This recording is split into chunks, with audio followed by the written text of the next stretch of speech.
Well, g'day, curd nerds. G'day, curd nerds. Well, g'day, curd nerds. Well, g'day, curd nerds. Well, g'day, curd nerds. Well, g'day, curd nerds.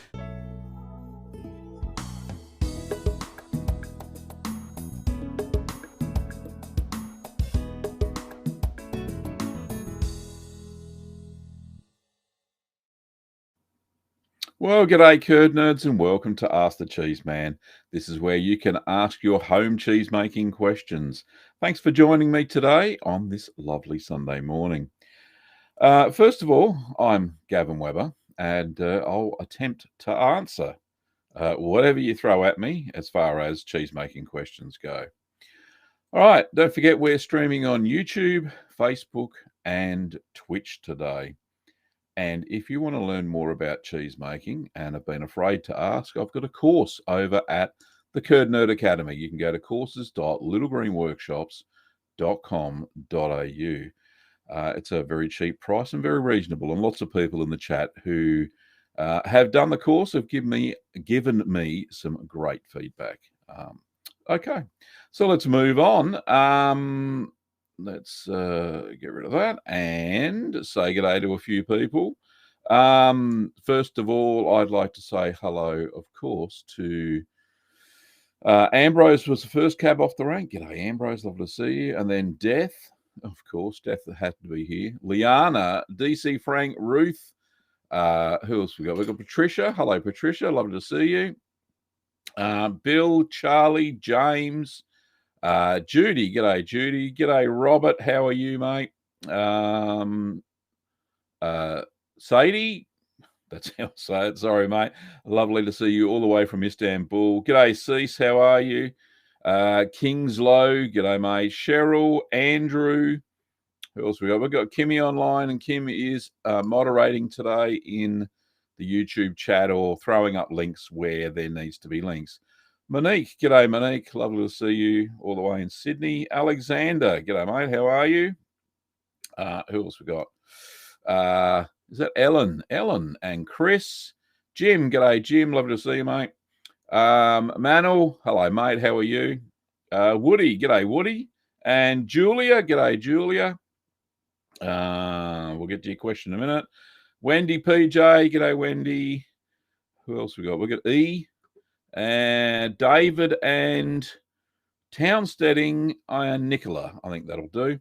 All right. Just I haven't said thank you to all my lovely financial members today. New financial member or renewing financial member, Henry Dickinson. Thank you, Henry, very much for your financial support. And thank you to all the YouTube members and patrons over at patreon.com. Okay, now, big announcement. No live stream next week, unfortunately. Kim is having her final operation. For those who have been following, Kim's been going through hell for the last 2 years, since mid-2019. She was diagnosed with breast cancer. She's getting her port removed. There's a little device that goes in your arm, and the thing goes all the way up your artery into your heart. And that's what they delivered the chemotherapy drugs into. So they're removing that. So that's fantastic news. I won't say that she's all clear, but fingers crossed, everything's come back so far that it's all good. Next week, the following week, you'll also see a new family member, but I'll keep that a surprise. Now, don't forget that we've got the gallery at 8:30, and there's some great pictures, and one that really surprised me in the gallery today. So stay tuned for that at 30 minutes past the hour. Right, let's get on with the first question today. And keep them coming today, because without your questions, there isn't a show, basically. Andrew says, I have a cheese in a ripening box, but when I do my weekly turn, it's a little soft and sticky on the underside. I'd this right, or is this right? Maybe. It does that. So if you're finding that your cheese is really moist, then a lot of cheesemakers turn them once a day. You can turn it twice a week, and that'll be less sticky. It's just the moisture of the cheese and gravity acting on the cheese, and it tends to press down and seep into the matting, whatever matting you got it on, and that tends what's happened. So turn it twice weekly if you're finding that it's still very moist and that happens. Okay. Liana says, does it hurt to use wholeback LC? Is there anything different that needs to be done during the process or with the other cultures when using it? Is it worth it to use it? Now, wholeback LC is another one of those products very similar to lysozyme, which prevents late blowing in cheeses. And it's very difficult to tell if your cheese is going to late blow. And late blowing's not a bad thing. It just means that the cheese is not as visually appealing as it normally would be. It tends to have these fissures through the cheese, especially the softer cheeses like Edam and Gouda and what's another one I've seen it in? I've actually seen it happen in a Parmesan as well, where the Parmesan is blown up like a big balloon. The very first or second time I ever made Parmesan, it puffed up like a balloon, and all that was left in the middle was a big air bubble. And I matured it, it dried out so much, and I grated it. So wholeback LC is worth it. You don't add very much at all. And it tends to get rid of any bad bacteria that you haven't added into the milk. It also sorts out any issues with butyric acid, which butyric acid is usually there's a bacteria that grows in silage. So silage is wet, mushy grass that's been fermented, and then the cows or goats or sheep eat that usually it's during winter when there's no real fresh grass growing quick enough for them, or they're in barns if it's colder, like in the northern hemisphere. So add a little bit of wholeback LC if you've got it. If you think your cheese is going to late blow, and it's like I said, it's very difficult to know if that's going to happen. A lot of commercial cheesemakers do use it, or lysozyme as well. So yeah, you can add it. There's no problems with that, Liana. Don't add too much because it is a bacteria inhibitor as well. So you don't want your starter cultures to be inhibited. Pretty sure that you've got you're using goat's milk over there in Texas, and I think it's raw goat's milk as well. So that the wholeback LC will help. So if you can get your hands on some, go for it. All right, I'll get on to the next one. Next question's from Ellen. Says, do you have a recipe for I'm going to butcher this, Saint Agur style blue cheese? No, I do not. I'll have a look to see if there's anything similar, but I'll put it on my page. I'll write it down and I'll research it later. Thank you, Ellen, for the suggestion. Chris says, hi, Gavin. What are some alternatives to cheese wax? When I was in Romania, they gave us a hard cheese that was aged in sheep intestines. My goodness. The same stuff they use for sausages. Ever heard of it? No, I haven't. I haven't heard of it. So alternatives to sheep's wax without diving into sheep intestines.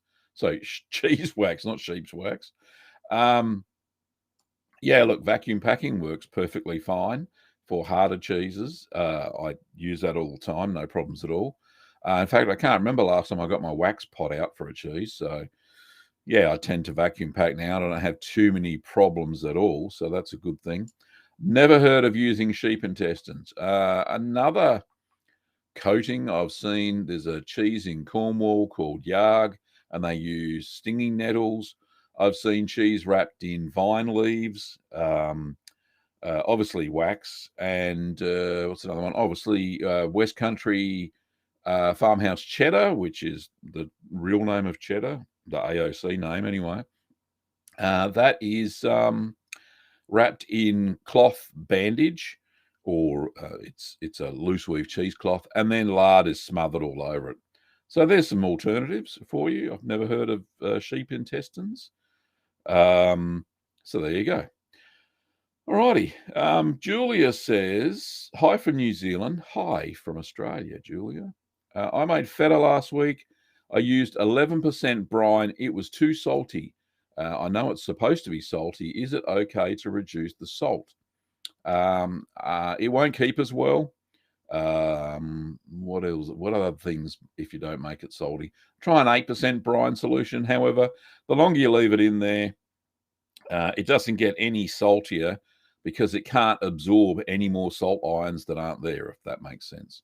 But yes, feta is supposed to be salty. That's just the way it is. But reducing the salt, it won't last as long and probably won't taste as good as well. But give it a try, Julia. The experiment, everybody. It's good.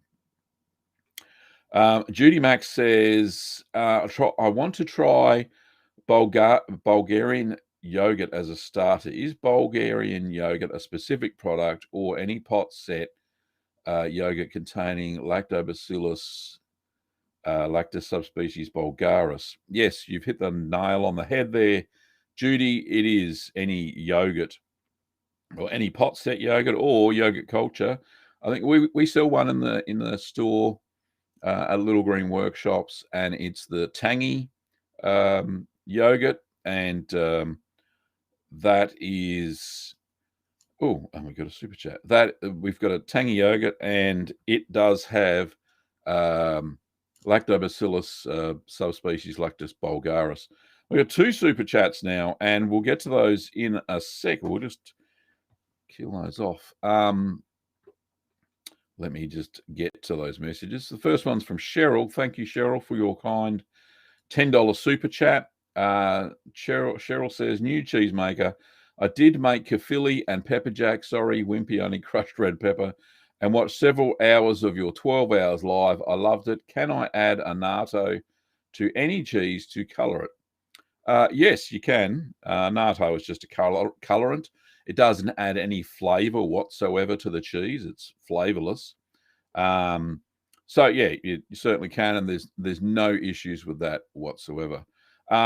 Even when using goat's milk, which is notoriously a white cheese because of the lack of beta carotene, you can color the goat's cheese with a natto to make it look a little bit more yellow. All right.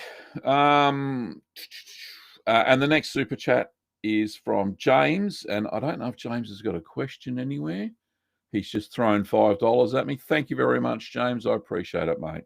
If you had a question, just there we go. He says down here, love this chat. Thank you very much, James. Okay, so back to the other questions, and thank you so much for those 2 super chats. Let me just have a look. Where did I get to? Woo-hoo. It was something about something. So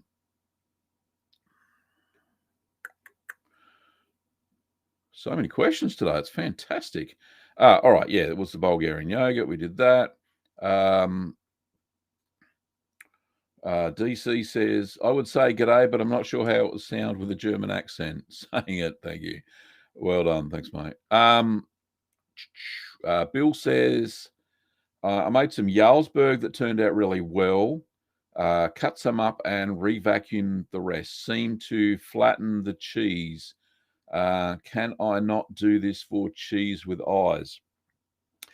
Yeah, look, basically, Bill, I don't recommend using vacuum packing with cheeses that have eyes in them, including when you're maturing the cheese and when you're storing it. It does tend to crush the cheese a bit and flatten the eyes out.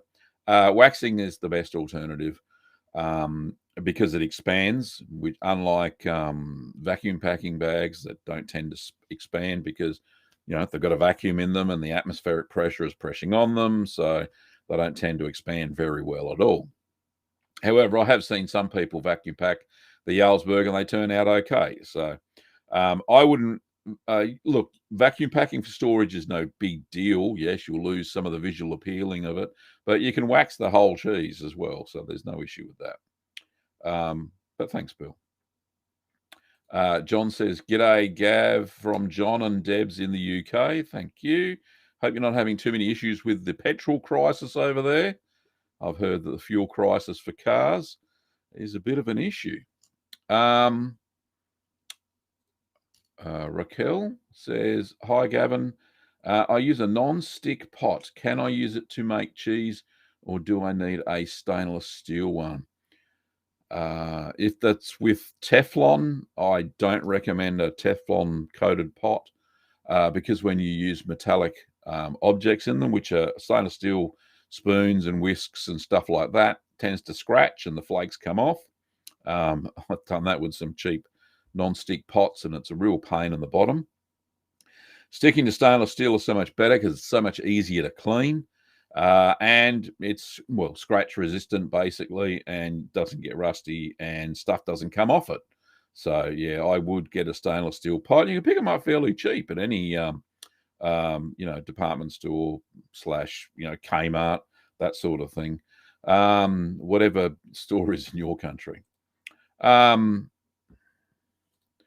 What have we got there? This one's from James. Says, "Good morning, Gavin and Kim. I hope you are going okay in lockdown." Yep, we're doing all right. Hasn't really affected us too much. Business is going well as well. Thanks for asking. Exciting week also with the earthquake. Yes, we did have an earthquake here in Melbourne. Well, it wasn't really in Melbourne. Technically, the epicenter was 36 kilometres south of a town in the Great Dividing Range called Mansfield. And yes, it was 6 on whatever scale they use these days. It's not the Richter scale anymore. It's the earthquake scale, whatever that is. Somebody can probably correct me in the chat, but yeah. So yeah, we survived. In fact, you know what? I didn't even feel it. Kim did. She got all upset and a bit of a worry, but I was in the kitchen making, using the slow cooker to make dinner because it was at 9:20 in the morning, and I was standing up, and Hamish started barking at nothing, so that confused me a bit. And then Kim came in distressed, saying, "Did you feel that?" And I went, "No." So it wasn't until I had a quick look at Twitter, and yeah, there was confirmation that there was an earthquake. So I missed the great earthquake of 2021, unfortunately. So there you go.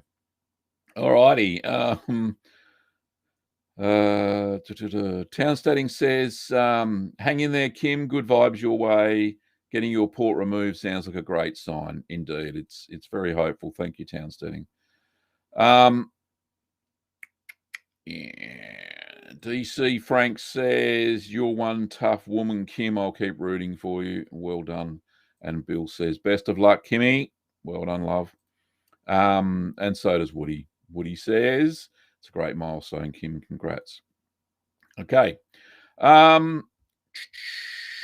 E says, "What's your opinion on Rogue River Blue Cheese? It won the World Cheese Award top prize in 2020. I don't have an opinion because I've never tried it, but I'll write it down. I don't know where we can get it from, but Rogue River Blue. Problem is, in Australia, we don't import that many. If it's cheese that's made with raw milk, then there's hardly any hope in hell that we'll actually get a copy of it. A copy of it, some of it. Anyway, moving right along. Liana says, "My bell paese has mold on it. I tried wiping the mold off with brine, but it doesn't come off. It's like a stubborn stain. What should I do?" Yeah, if it's say like a brown stain or something like that, that's quite typical of aging cheeses. I know bell paese is not, really aged. It's supposed to be white all the way around. If it's like a brown smudge or something like that, don't worry about it. It's no big deal. Any cheeses that are wiped with brine do sometimes typically get that. Case in point is, say, Gruyere or Piora. Those two cheeses, I know they're a lot harder than what Bel Paese is, but the more you wipe them with brine, the browner they go. So, yeah, it's normal. As long as it's not like, say, blue mold or anything like that, or black mold, then don't worry so much about it. Okay. Kim says, thank you for your lovely, your grammar, Kim. Goodness me. You're all lovely. Thank you for your wonderful wishes. Yeah, and that's from me too. Thank you so much, everybody.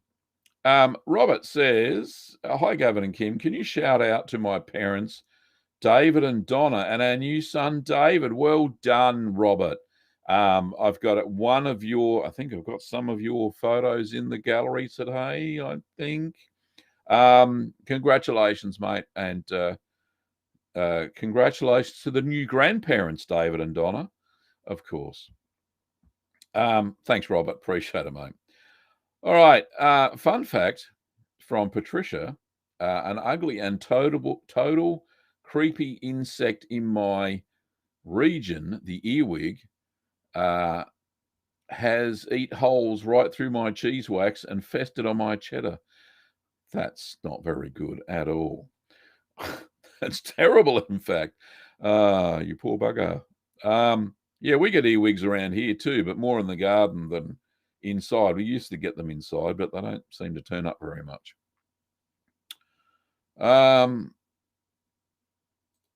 Robert says, how do I get better at affinaging?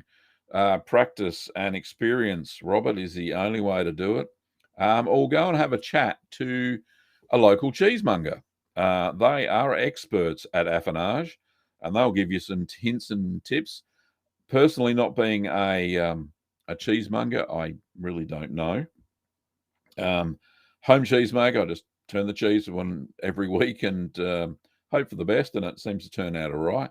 I don't really have, like I said, I don't have a humidity controlled cheese fridge. I just have a temperature controlled one, and try and control the temperature with ripening boxes. Control the humidity with ripening boxes. Sorry. Liana says, I'm making Wensleydale as we speak. I've been breaking up the curds for 2 hours and now they are cold. Will this affect the pressing? It shouldn't do as much. Wensleydale's not as bad as, say, the Sao Giorgi, which was a pain. But yeah, they should stick together, no problems at all. If they don't, do the, small, medium, heavy, not small, light, medium, heavy pressings, and you should be right, Liana. Annette says, I'm a bit late to the party today. Oh, only a little bit. And Sam and Helen from Cheese Therapy have dropped by. Thanks very much. Good morning, Cheese Legend. Thank you very much, Sam. Appreciate it, mate. Liana says, Emmental needs to sit at room temperature for a period of time. Does it need to be in open air or was a ripening box with a lid on? Typically what I've done in the past when I've made Emmentaler, Liana, is just wax the cheese and just leave it in the open air. Doesn't need to be in a ripening box because the wax protects it from moisture loss and allows the cheese to expand as well. Sadie says, I am 75. Congratulations, mate. Happy birthday, if that's your birthday. So it's fantastic to see so many people of varying ages and from so many different countries as well. It's absolutely amazing. Tofty says in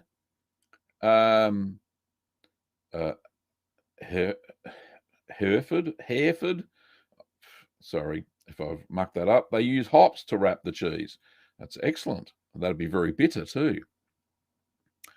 Sadie says, I'm 75 years old. Will I be able to see you make Gorgonzola Dolce? I found a recipe for it, mate. So, yes, I'm going to. I will give it a try. Liana says, in your book, Emmentaler says add calcium chloride for homogenized milk. Is calcium chloride used for homogenized or pasteurized? Yes, that may be a slight error because that may have been earlier in my cheese making journey. Calcium chloride is used to add back soluble calcium to the milk where it's been heat treated. So if it's been pasteurized of any sort, then it will add a little bit of soluble calcium back and help the curd set. It really doesn't have too much to do with the homogenization. So sorry for that. Well, it's not misinformation. It's anything homogenized is always typically pasteurized. So yeah, it's to do with the heat treatment, not the breakup of the fat globules, which is what pasteurization does. It passes the milk through an ultrafine mesh and breaks the cow's milk fat globules up. So that's what happens. So yeah, for heat treated milk only. David says, do you have a recipe for stock calcium chloride solution from powdered calcium chloride? Yeah, it's 30. So it's what is it? It's a 30% solution. So 30% powder to by weight to 30%. Sorry, to 70% water. That's the calculation. There, I used to have a link to a blog by Ian Trower over in Canada, who runs a cheese making factory now. He used to be a home cheesemaker, and he had a recipe for using pickle crisp, which is calcium chloride. And yeah, it was a simple calculation: 30 grams of calcium chloride powder and 70 grams of water, and mix them together, shake them, store them in the fridge. It was about that easy, really. Chad says, I am new to cheese making. Was wondering if you could tell your experience using cheese versus vacuum packing. Kim, if you're there, love, can you pop up the links to there's a couple of videos. So there's one about vacuum packing and one about waxing, and I talk about the benefits of both. And that's for Chad. Julia says, with some of the feta I made last week, I smoked it and made Persian feta. I'm quite excited to try it, waiting for it to infuse. Sounds fantastic, Julia. It's a great little experiment. Hope it turns out well. Townsteading says, I need a sip of coffee. Hang on. Getting a dry throat. I use exclusively raw goat's milk and still add calcium chloride. It seems like I get more curds when I do. I figured, why not? Indeed. Why wouldn't you? It's a good idea. We've got another super chat there. Thank you so much. It is from Liana. Thank you, Liana. And says, how do you keep track of the tasks to be performed in your cheese cave? I travel for work, so my boyfriend takes care of my cheese. It needs to be easy. All I do, Liana, is when I'm making a particularly fussy cheese that needs a lot of work in the cheese cave, I simply put the steps or a repeated reminder in my calendar. And speaking of calendars, that's the alarm for the gallery. So yeah, I just use my my calendar in my mobile phone and set a repeated reminder. So like every week to turn whatever specific cheeses. If I've got a white mold cheese in there, it reminds me every day, same time, go and do it. And when I get the reminder, I go and do it. It's about as simple as that. That's as easy as I can make it, I suppose. So I hope that helps. Kim's popped the links up there for Chad to go and watch, so that's really good. Let me go back to where I was before. Let me have a look. Right, so now I know where I am, and let's get into the gallery. I will share the screen. And we can see some of this amazing cheese. So today in the gallery, we have a cheese from Charlie Pace, who's in the chat. Thank you, Charlie. Appreciate it, mate. This is a Parmesan cheese that he's made. It's got a few mechanical holes, but sometimes Parmesan does. And it's using one of the cultures he bought from me, which is the, it's made by a company called Culture Cupboard or Country Trading Co., same company. And it's a sachet. I think you get 5 or 10 sachets of thermophilic culture, and it says it's used for what's it used for? It's used for mozzarella and Parmesan. He says the flavor is spot on. It's perfect. So this cheese has been aged for 15 months. So well done, mate, on keeping it that that long. And yeah, it looks really nice. Well done, Charlie. Appreciate it. Appreciate you sending in the photo. The next one, this one is amazing. I've got a little spiel here as well. This is from David, who I think is in the chat as well. He says, "G'day, Gavin. This is my first attempt at white Stilton Gold. Making it without a specific recipe, I discovered that I definitely need some more Goldschlager, which I think is gold leaf, and probably more gold, expensive ingredient. But the cheese was still delicious. So this is him adding gold. I'll just, can I make it bigger? There we go. Look at that. Isn't that nice? So he's mixed that in with the curds. Never heard of anybody doing this before, but it's fantastic. Great experimentation if you got the money, that's for sure. And there's the final cheese. I'll just make that a bit bigger too. You can't really see any of the gold leaf through it, so I think that's where he was disappointed. He says he added 2 tablespoons of Goldschlager in the milling stage for a 2-pound cheese. Next time, I will use much more. Anyway, here's a photo of the gold going into the milling stage and a photo of the completely aged cheese. Best regards, David from Texas. Thank you, David. It still looks like a fantastic looking cheese. So, but yeah, that's amazing that you've experimented with putting gold leaf in there. That's just blown my mind. That's just really cool. Okay. So the next cheese, this is a cheese board from Robert, who I think is the new dad. He's got, he tells me what it is. Hang on, let me have a look. It says, so this is his cheese platter to celebrate the, it was before the birth of the baby, but now it is for the birth. It says this is Shropshire Blue, Edam, Caerphilly, and Cotswold. Everyone has a different favourite cheese. Mine is the Shropshire. It is very sharp indeed. Mine was certainly very sharp there, but that looks fantastic. Edam looks perfect from the ball mould that you used, and the marbling through the Shropshire Blue looks just great. And I can see the crumbly Caerphilly up the back and the down the side there. That looks very much like the Cotswold. So congratulations. That looks amazing. Well done, Robert. This one's from Ruth, and it's great to see Ruth back after she's finished her book tour or marketing her new book. This is a cheese that she's called Waking the Tiger. I think it's because it's got some stripes there, but it's a saffron-infused Lancashire cheese. So that looks quite amazing, and she's using the I think there's a mold that she's purchased that's for Manchego. So yeah, very cool. Well done. So well done, Ruth, and it's great to see you back in the chat as well, mate. I think that's it. That's all we've got in the gallery today. Let's get back to my head. There we go.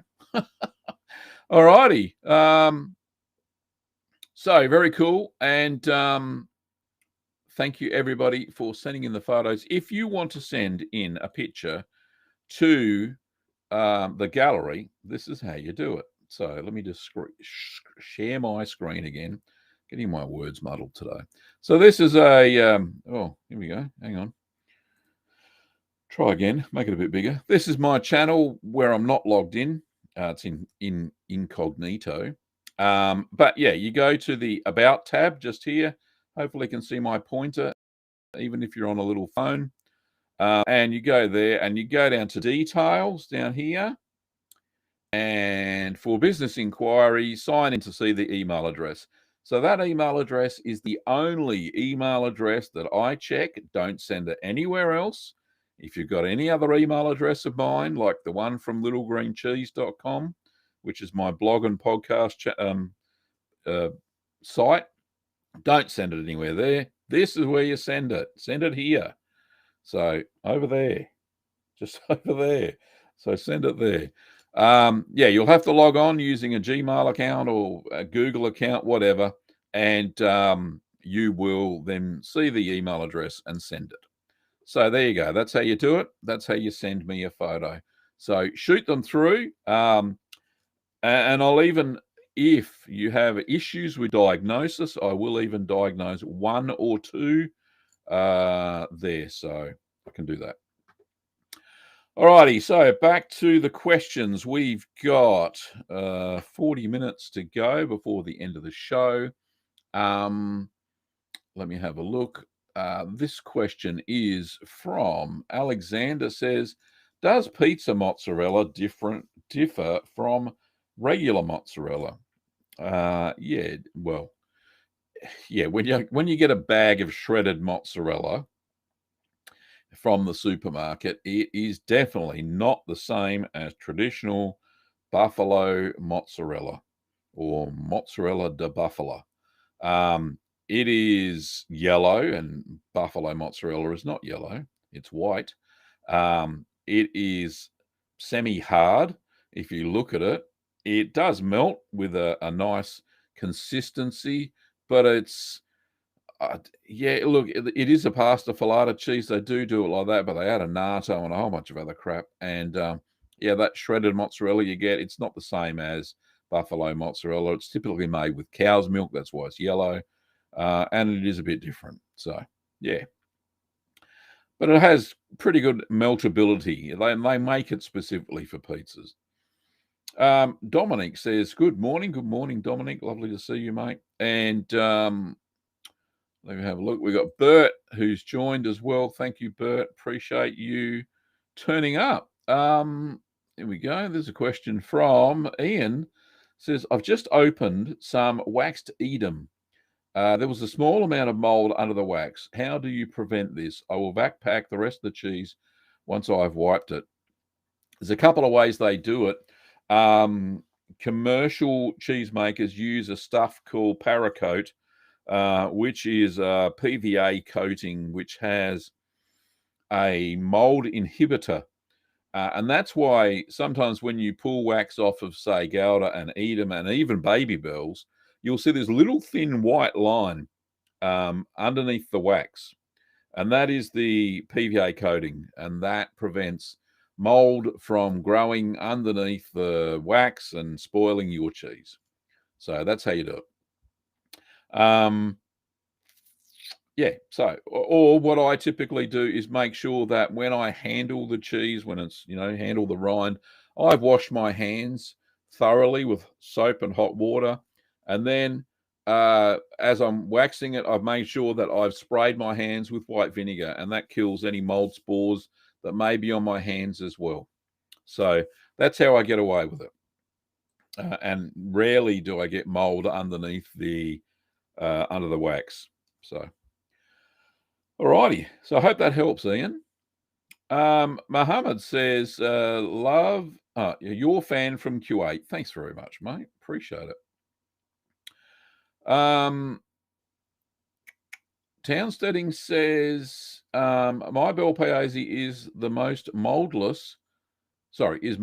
moldless, but I get tiny puffs of black mold, which I have been salt washing. Otherwise, it seems fine. Is it enough to toss, or is that okay? No, it's fine. That's why we keep washing it. The black mold is just in the air. Unfortunately, there's nothing we can do about it. And as soon as we expose it to the air, mold spores. And because bel paese is a very moist cheese, it tends to pick up mold, even in the kitchen fridge, unfortunately. So just keep wiping it off. It won't grow roots. If you keep doing that regular washing, there won't be any issues. So don't worry about it too much. Moving right along, he says that the Rogue Creamy is based in Oregon. So it may be hard to get their cheese in Australia. Yeah, indeed it will be. I don't think I'll be getting any of that a Rogue River Blue anytime soon then.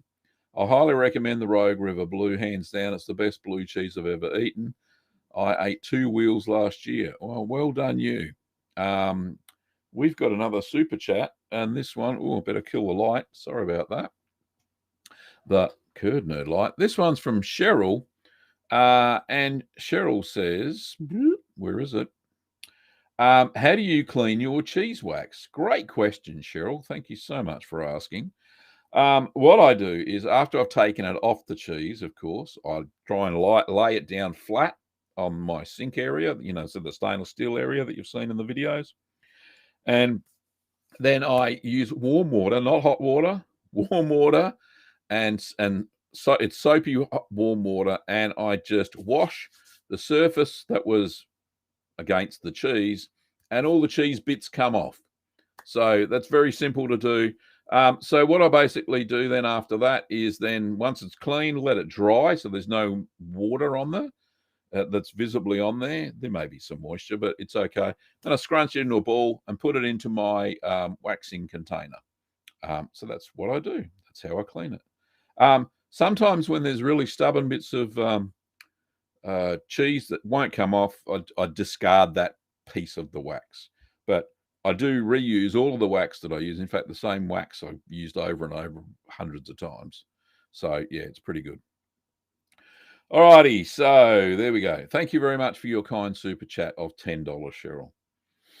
Okay. Back to where I was. Okay, yep. So that was E telling us about the Rogue Creamery. Josh says he's 22 and from Ireland. Congratulations. Happy birthday. And Scott says, good evening. Good morning, Gavin. Thank you, mate. Jim's got a bit of a... says, at Cheese Therapy TV, Sam, love your content. I've been following you all since I was introduced to you by Gavin. My only desire is that you have more content more often. Yeah, I do watch the Cheese Therapy TV. I haven't seen much stuff lately, Sam, so maybe a lockdown in both Melbourne and Sydney is affecting. I know that one of your warehouses is near Geelong in Melbourne, I think, if I remember rightly from our conversation. So that may be a bit difficult. I think Geelong's in lockdown as well at the moment. Scott says that, have I ever tried to make Humboldt Fog? No, it's a proprietary cheese, and I don't have the recipe for it, so I haven't tried to make it. And I've never tasted it, so it's very hard to make a cheese that you haven't tasted, even though I've done a lot of that before. So, yeah, not much I can do about that. Okay. Next question is from... this one's from Townsteading, says, Liana, I use ClickUp to keep track of my cheeses and what needs to happen. We'll be happy to chat with you about it. Very cool. You could probably use a tool like, what's another good tool? I was recently introduced to Trello the other day. There is a free Trello membership, and I'm mucking around with that for not cheese making per se, but video production. So trying to get on top of my video production, when I don't have stuff planned, it kind of wanes, unfortunately. So I'm trying to plan out at least one video a week, which I'm still kind of managing to do during lockdown. It's a bit of a pain, but so I'm trying to plan out a sequence of videos using Trello. I saw a very good video about it over on Primal Video TV, which is another Aussie YouTube channel that talks about video production, stuff like that. I think the guy's name's Jason. Don't quote me on that. But yeah, nice guy. He seems to know what he's talking about. So I'm having a look at Trello to do my video production. But you could equally use it for cheese production as well, an affinage. And yeah, that would really help as well. Anyway, a lot of people saying how nice the cheese looks. There is something about, David said that Goldschlager is cinnamon snaps. There's the reference to cinnamon. I didn't understand. Sorry, mate. But yeah, add a bit more of that. That's for sure. That would be very nice in white Stilton. Have a nice flavor to it. So that's pretty cool. So yeah, well done. All right. Ruth is impressed with the gold cheese. So well done. I am too. I was flabbergasted. That was really cool. And a great cheese board too. Persnickety says, I think this is for Robert, that the cheese board looks amazing. Congratulations, sir, on the addition of the new cheese eaters. Yeah, well done.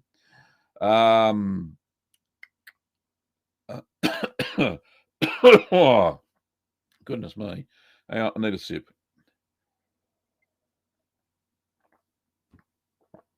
H7 Apollo says saffron infused is genius. Yeah, it's well done. There is a cheese that I made called a saffron infused cheese. I think that's what I called it. I didn't want to use the PDO name for that one. Kim, if you can find the link to the video for the saffron infused cheese, that would be fantastic. Pop that up there for H7 Apollo, and you can see how to make it yourself. And I think Ruth has just used variations on that theme to make different cheeses. She's made quite a few saffron infused cheeses now that she's proudly sent me the photos of, and they all look amazing. And the saffron does add something special to the cheese. It's a totally different flavor if you've never tasted it before. Well done. Ruth has just said, well, she didn't just say, she said a while back, but Kim, I echo the good wishes about this milestone. What a 2 years it has been. Good luck with this step. I hope you will show up on camera for the 200th show like you did for the 100th show. Yeah, she has said to me, Ruth, she's probably said somewhere down here that, yeah, she will make an appearance on the 200th show. So there's only 10 to go. So in 10 weeks, well, 11, because we're not don't have a show next week. So in roughly 11 weeks time, you'll get to see Kim again. She's shy. She's just a shy girl. Okay. Pauline says, good evening. Hope all is okay, as well as it can be in this lockdown and earthquake-ridden Victoria. Here's a question. Says from, what's that? Glut on us? Yeah, okay. Good morning. I am somebody who doesn't like blue moldy. Can you recommend some mild aromatic cheese to broaden my horizons? Ooh. It's pretty hard to have an aromatic cheese without mold, really. Let me think. What's a cheese with a good nose?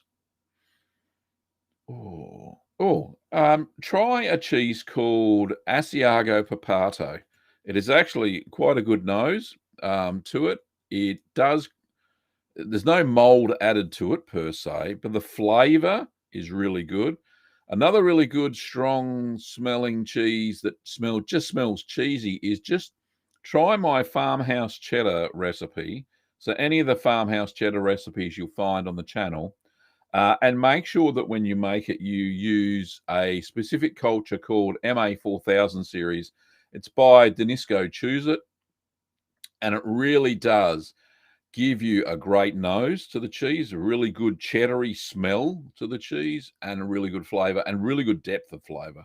So try that. So there's a couple of recommendations. Marcus says, hi, Gavin. Hi, Marcus.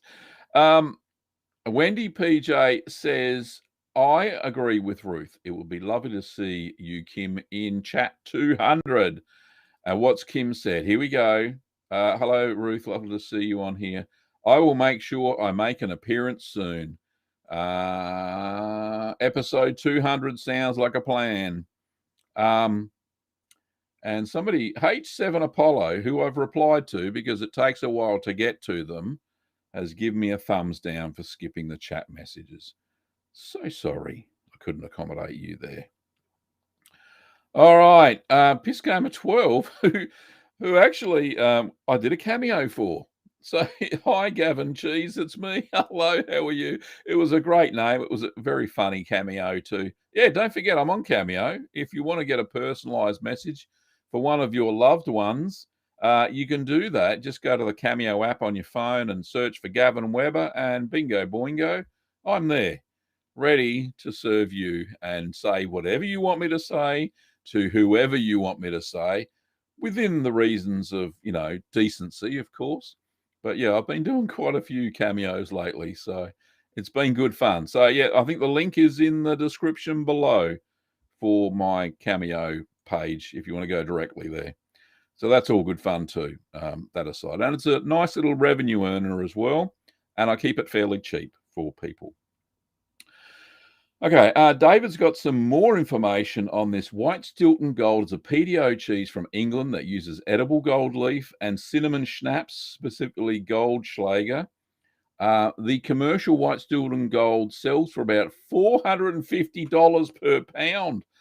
My goodness, that is expensive indeed. And I'm glad you're trying to replicate it. Unless somebody, here's a call out to people, sponsorship.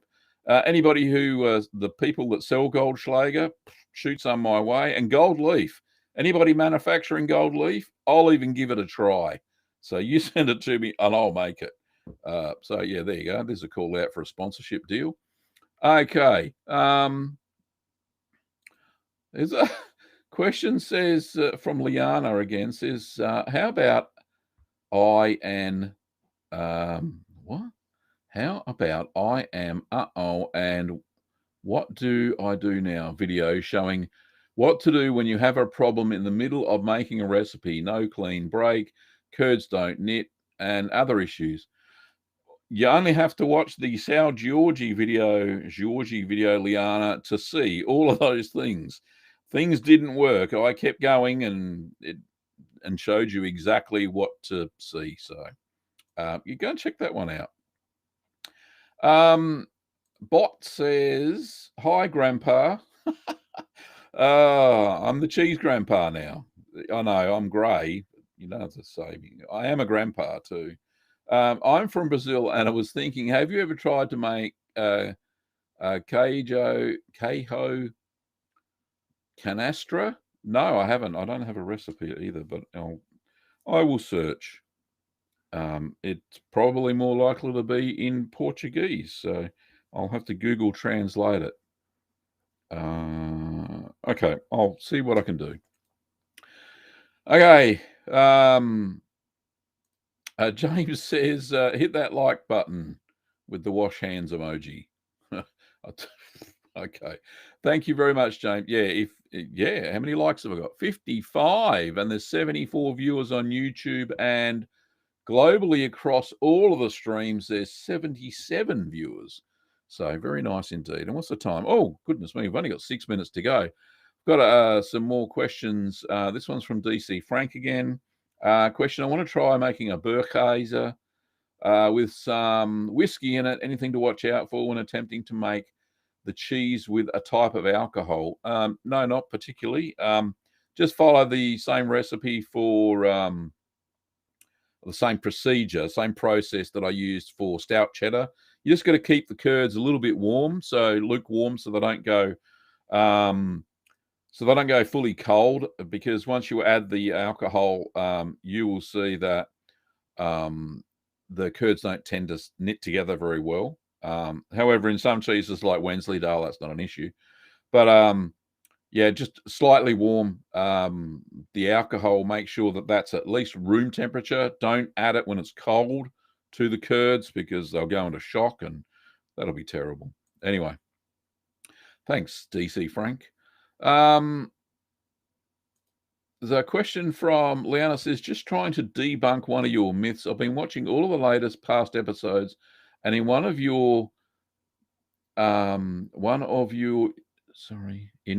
you brought up smokers and blue cheese. I've been a smoker for 30 years and love blue cheese.